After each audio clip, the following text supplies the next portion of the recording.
Thanks very much for staying with us. Time now for Eye on Africa with me, Georgia Calvin-Smith. Tonight, racial prejudice raises its ugly head once again in South Africa with another furore sparked by online comments. This time, a High Court judge is accused of having said that rape is part of black culture. Also, elections in Kenya may be a year away, but tensions have already started rising. Former Prime Minister Raila Odinga heads up a protest in Nairobi demanding reform of the Electoral Commission. His backers say that it's corrupt. And in Democratic Republic of Congo, opposition leader and presidential hopeful Moise Katumbi is questioned for several hours in Lubumbashi of accusations that he hired mercenaries in a plot against the state. He denies this, saying that he's being harassed. Well, first, racial tensions in South Africa have been fanned once more by divisive opinions made public. A High Court judge has been slammed for saying that rape is part of black culture. Now, Judge Mabel Jansen made the comments during an online conversation with a social activist who reposted the remarks. She's responded by saying that her sayings were made confidentially and have been taken out of context, and that she was trying to get advice on helping victims. Now, the furore sparked calls for Jansen's removal from the bench and follows a string of similar incidents recently, which have highlighted the depths of the race divide in South Africa.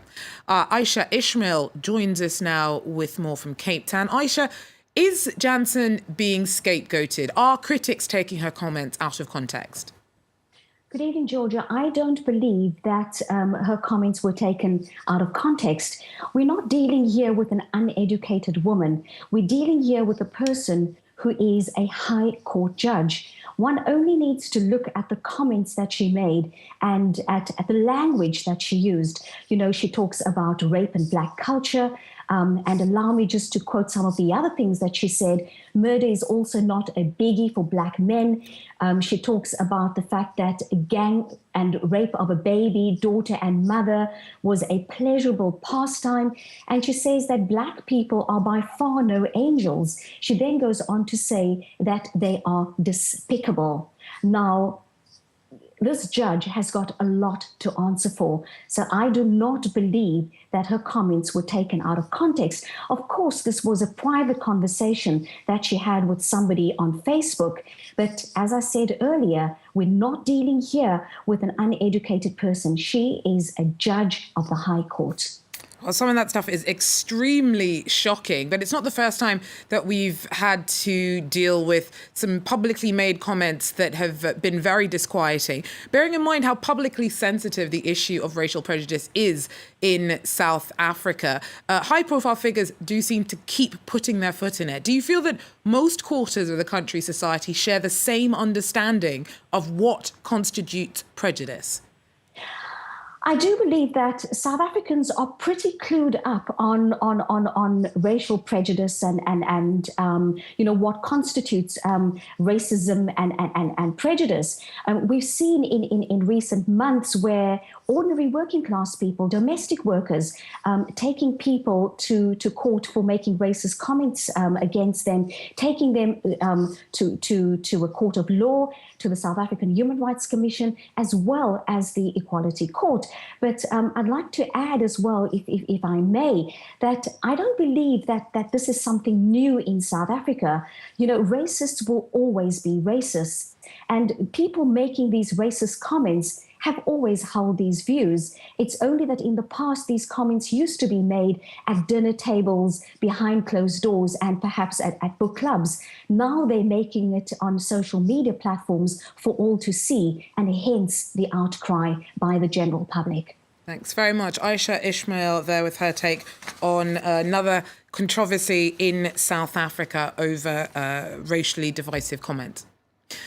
Well, we head to Kenya now, where ahead of next year's general election, tensions have already begun to mount. Former Prime Minister Raila Odinga led a crowd of protesters in Nairobi on Monday in a call for an overhaul of the Electoral Commission. They say it's biased and corrupt. The main opposition figures have threatened a boycott if things don't change. Cracking down on demonstrators, civilians and politicians opposed to the Kenyan government. Some of the protesters hurling stones at police, officers retaliating with water cannons and tear gas. Those among the rally want the Electoral Commission or IEBC to be dissolved before next year's general election. We are here so that the IEBC must go because they've been doing election in an unfair way. So we don't want them to be here in 2017 because what they did in 2013, we don't want it to happen in 2017. In 2013, former Prime Minister Raila Odinga lost the election to President Uhuru Kenyatta and accused him of rigging the vote. Odinga said he will boycott the 2017 poll unless the Electoral Commission is reformed. We, as members of the opposition, have said we will accept the election's results, even if we lose, as long as they are fair. But we will not accept to get massacred, and we are already seeing fraud with IDs and voter cards.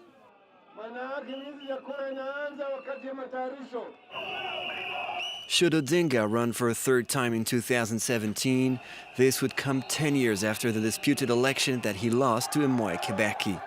After the vote, Kenya erupted in violence. 1,300 were killed, more than 500,000 were forced from their homes. Well, at least 2 officers were killed in a suicide car bombing in Mogadishu on Monday. 2 gunmen also died after the assault on police premises in the district of Abdiaziz. Somali extremist group Al-Shabaab has claimed responsibility for the violence. Despite having been pushed out of the country's main cities and towns, the group continues to carry out deadly guerrilla attacks across the country.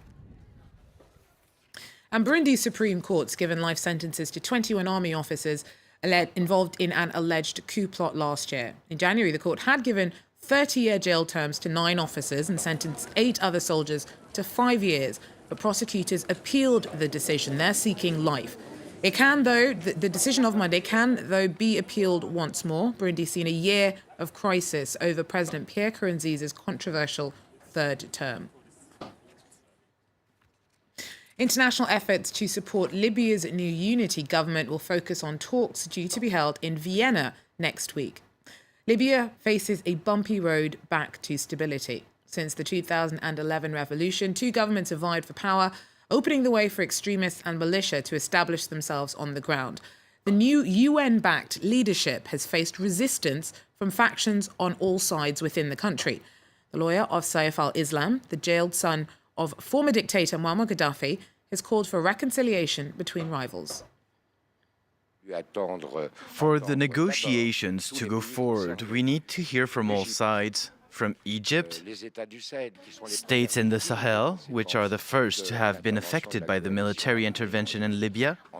We also need to hear from the different political movements in Libya, as well as the Representative Council of the Libyan tribes, but also General Haftar's political movement and Saif al-Islam's movement.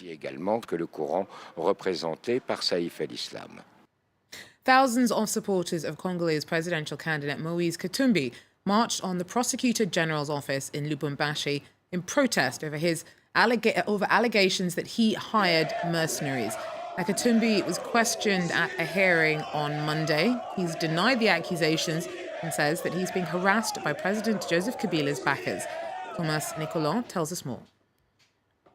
It was a long day for Moise Katumbi in Lubumbashi today. The former governor of Katanga was questioned over allegations, government allegations of hiring foreign mercenaries.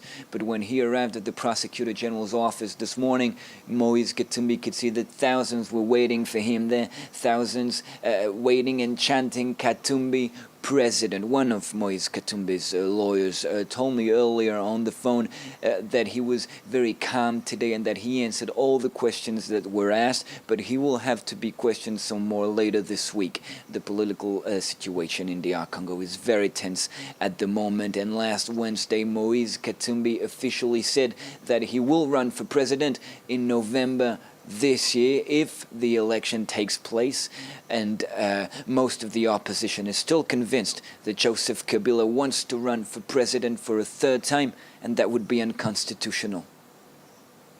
There's Thomas Nicolas there for us in Kinshasa.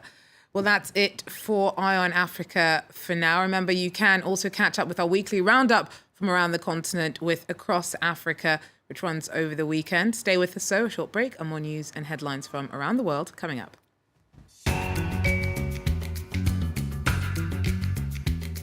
Odinga.